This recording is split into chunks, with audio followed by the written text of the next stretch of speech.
नवरात्रि का तीसरा दिन मां चंद्रघंटा की साधना का पर्व भी है।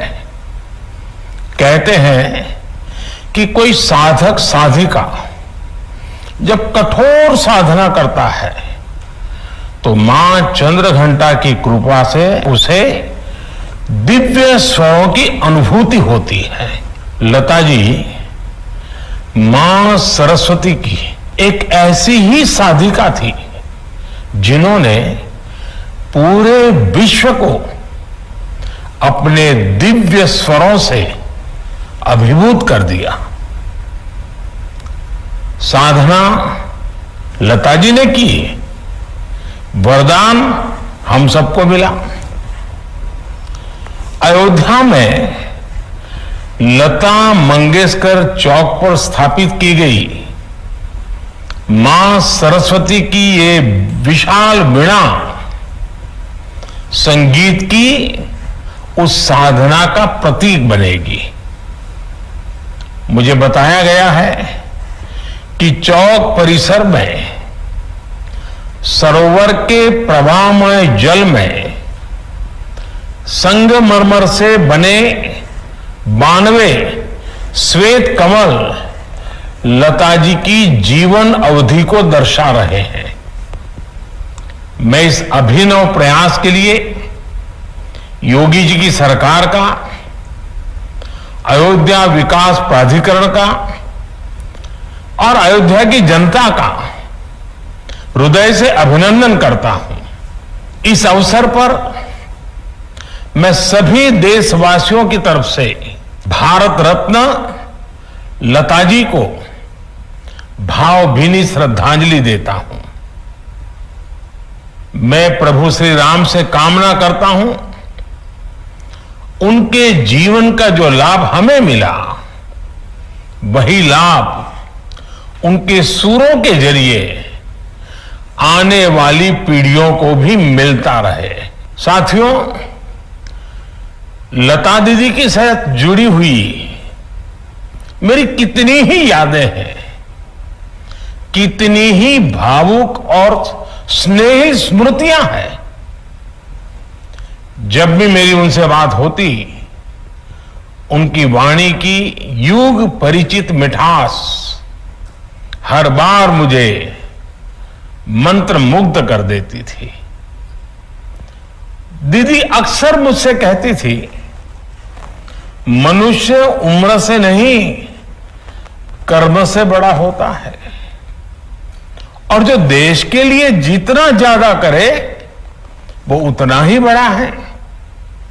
मैं मानता हूं कि अयोध्या का ये लता मंगेशकर चौक और उनसे जुड़ी ऐसी सभी स्मृतियां हमें देश के प्रति कर्तव्य बोध का भी एहसास कराएगी। साथियों, मुझे याद है जब अयोध्या में राम मंदिर निर्माण के लिए भूमि पूजन संपन्न हुआ था तो मेरे पास लता दीदी का फोन आया था। वो बहुत भावुक थी, बहुत खुश थी, बहुत आनंद में भर गई थी और बहुत आशीर्वाद दे रही थी। उन्हें विश्वास नहीं हो रहा था कि आखिरकार राम मंदिर का निर्माण शुरू हो रहा है। आज मुझे लता दीदी का गाया वो भजन भी याद आ रहा है, मन की अयोध्या तब तक सूनी जब तक राम न आए।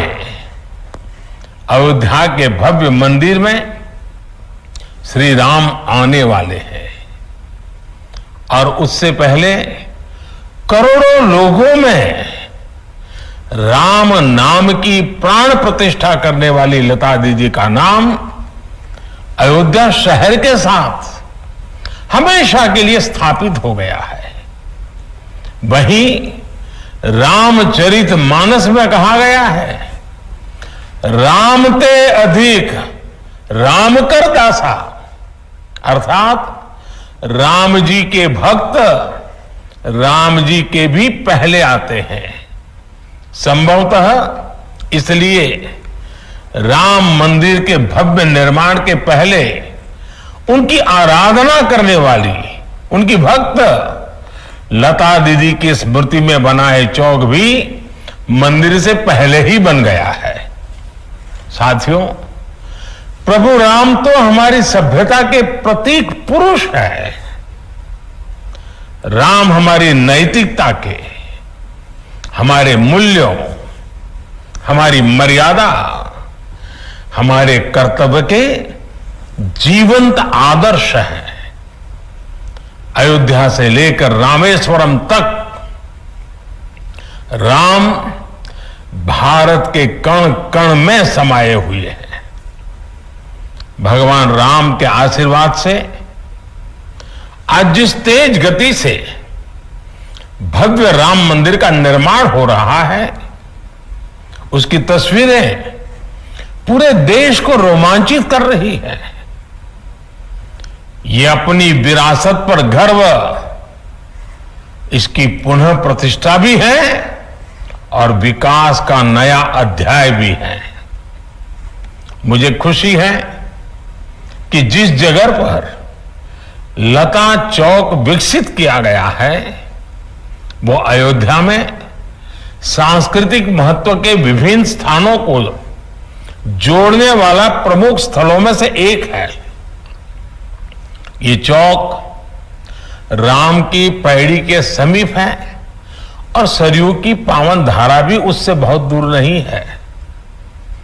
लता दीदी के नाम पर चौक के निर्माण के लिए इससे बेहतर स्थान और क्या होता।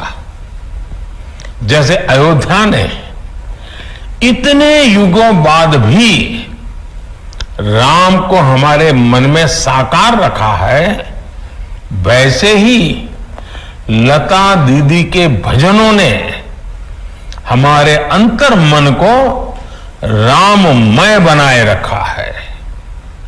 मानस का मंत्र श्री रामचंद्र कृपालु भजमन हरण भव भय दारुणम,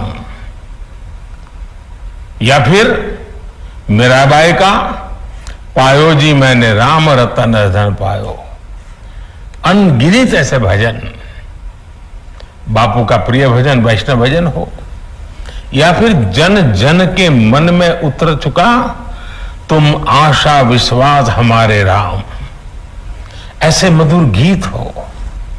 लता जी की आवाज में इन्हें सुनकर अनेकों देशवासियों ने भगवान राम के दर्शन किए हैं। हमने लता दीदी के स्वरों की दैवीय मधुरता से राम के अलौकिक माधुर्य को अनुभव किया है। और साथियों, संगीत में ये प्रभाव केवल शब्दों और स्वरों से नहीं आता। ये प्रभाव तब आता है जब भजन गाने वाले में वो भावना हो, वो भक्ति हो, राम से वो नाता हो, राम के लिए वो समर्पण हो। इसलिए लताजी द्वारा उच्चारित मंत्रों में, भजनों में केवल उनका कंठ ही नहीं, बल्कि उनकी आस्था, आध्यात्मिकता और पवित्रता भी गूंजती है। साथियों, लता दीदी की आवाज में आज भी वंदे मातरम का आह्वान सुनकर हमारी आंखों के सामने भारत माता का विराट स्वरूप नजर आने लगता है। जिस तरह लता दीदी हमेशा नागरिक कर्तव्यों को लेकर बहुत सजग रही, वैसे ही ये चौक भी अयोध्या में रहने वाले लोगों को, अयोध्या आने वाले लोगों को कर्तव्य परायणता की प्रेरणा देगा। ये चौक, ये वीणा अयोध्या के विकास और अयोध्या की प्रेरणा को भी और अधिक गुंजायमान करेगी।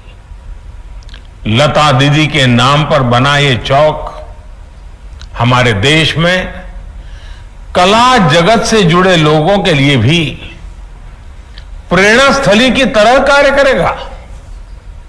ये बताएगा कि भारत की जड़ों से जुड़े रहकर आधुनिकता की ओर बढ़ते हुए भारत की कला और संस्कृति को विश्व के कोने कोने तक पहुंचाना ये भी हमारा कर्तव्य है।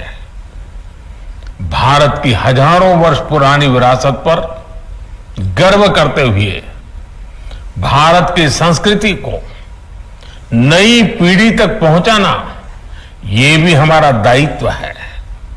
इसके लिए लता दीदी जैसा समर्पण और अपनी संस्कृति के प्रति अगाध प्रेम अनिवार्य है। मुझे विश्वास है भारत के कला जगत के हर साधक को इस चौक से बहुत कुछ सीखने को मिलेगा। लता दीदी के स्वर युगों युगों तक देश के कण कण को जोड़े रखेंगे। इसी विश्वास के साथ अयोध्या वासियों से भी मेरी कुछ अपेक्षाएं हैं। बहुत ही निकट भविष्य में राम मंदिर बनना है। देश के कोटि कोटि लोग अयोध्या आने वाले हैं। आप कल्पना कर सकते हैं अयोध्या वासियों ने अयोध्या को कितना भव्य बनाना होगा, कितना सुंदर बनाना होगा, कितना स्वच्छ बनाना होगा, और इसकी तैयारी आज से ही करनी चाहिए। और ये काम अयोध्या के हर नागरिक को करना है, हर अयोध्या वासी को करना है। तभी जाकर के अयोध्या की आन बान शान, जब कोई भी यात्री आएगा तो राम मंदिर की श्रद्धा के साथ साथ अयोध्या की व्यवस्थाओं को, अयोध्या की भव्यता को, अयोध्या की मेहमान नवाजी को अनुभव करके जाएगा। मेरे अयोध्या के भाइयों बहनों, तैयारियां अभी से शुरू कर दीजिए। और लता दीदी का जन्मदिन हमेशा हमेशा के लिए प्रेरणा देता रहे। चलिए, बहुत सी बातें हो चुकी। आप सबको बहुत बहुत शुभकामनाएं। धन्यवाद।